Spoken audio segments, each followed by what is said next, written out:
Friends, இன்னைக்கு நம்ம சேனலில் நம்ம பார்க்க போகிறது ஒரு இன்ட்ரெஸ்டிங்கான சூப்பரான ஒரு புட்டு ரெசிபி பார்க்க போகிறோம். ரவா புட்டு. இது ரொம்ப குயிக்காக ஈஸியாக பண்ணிடலாம். நம்ம சீக்கிரமாக பிரேக்ஃபாஸ்ட் பண்ணோம் அப்படின்னா இது ஒரு நல்ல ஆப்ஷனாக இருக்கும்.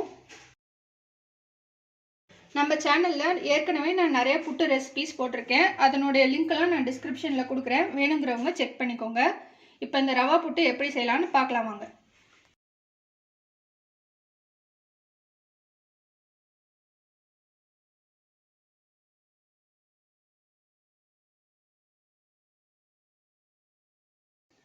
உங்கள் ஃப்ரெண்ட்ஸோட இந்த ரவா புட்டு பண்ணுறதுக்கு நான் 1 கப் அளவுக்கு ரவை எடுத்து ஒரு பாத்திரத்தில் ஆட் பண்ணிக்கலாம். இந்த ரவை கூடவே நம்ம 4 டேபிள் ஸ்பூன் அளவுக்கு துருவின தேங்காய் ஆட் பண்ணியிருக்கிறோம். இது கூடவே 1 பிஞ்ச் அளவுக்கு உப்பு ஆட் பண்ணிக்கலாம். இப்போ இது எல்லாமே இந்த ரவா தேங்காய் எல்லாமே நல்லா மிக்ஸ் பண்ணிக்கோங்க. ஃபஸ்ட்டு இந்த மாதிரி மிக்ஸ் பண்ணும் போது இந்த ரவை கொஞ்சம் சாஃப்ட் ஆகிடும். பாருங்கள், எல்லாமே நல்லா மிக்ஸ் ஆகிடுச்சு. இப்போ இதில் நம்ம 1 டேபிள் ஸ்பூன் அளவுக்கு நெய் ஆட் பண்ணிக்கலாம். நெய் ஆட் பண்ணிட்டு நல்லா ஒரு மிக்ஸ் பண்ணிவிடுங்க. இது எல்லாமே நல்லா மிக்ஸ் பண்ணியாச்சு. இதில் கை பொறுக்கிற அளவுக்கு சூடாக இருக்கிற தண்ணியை கொஞ்சம் கொஞ்சமாக ஆட் பண்ணி நல்லா புட்டு மாவு பதத்துக்கு நம்ம பிசைஞ்சு எடுத்துக்கலாம்.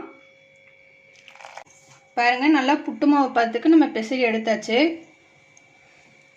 சூப்பராக ரெடி ஆயிடுச்சு. இதை நம்ம புட்டு உலக்கில் ஆட் பண்ணிக்கலாம். இப்போ புட்டு உலக்கில் ஃபஸ்ட்டு தேங்காய் ஒரு 3 டேபிள் ஸ்பூன் அளவுக்கு ஆட் பண்ணிக்கோங்க.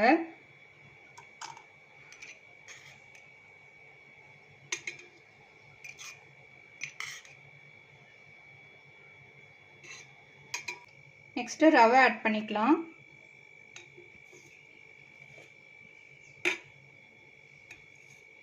அரை இது வந்துடுச்சு. இதில் நம்ம கொஞ்சம் இன்னும் தேங்காய் ஆட் பண்ணிக்கலாம். எல்லாமே ஆட் பண்ணதுக்கப்புறமா ஒரு லெவல் பண்ணிக்கோங்க.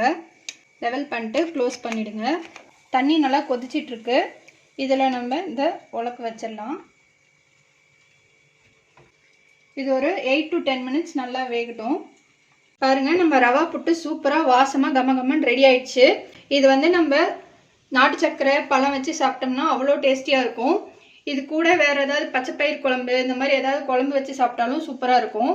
ஸோ மறக்காமல் ட்ரை பண்ணுங்கள். ட்ரை பண்ணிட்டு உங்கள் கமெண்ட்ஸை போஸ்ட் பண்ணுங்கள். உங்கள் ஃப்ரெண்ட்ஸோட ஷேர் பண்ணுங்கள். எங்கள் சேனலை மறக்காமல் சப்ஸ்கிரைப் பண்ணுங்கள். இன்னொரு இன்ட்ரெஸ்டிங்கான வீடியோவில் நம்ம மறுபடியும் மீட் பண்ணலாம். தேங்க்யூ.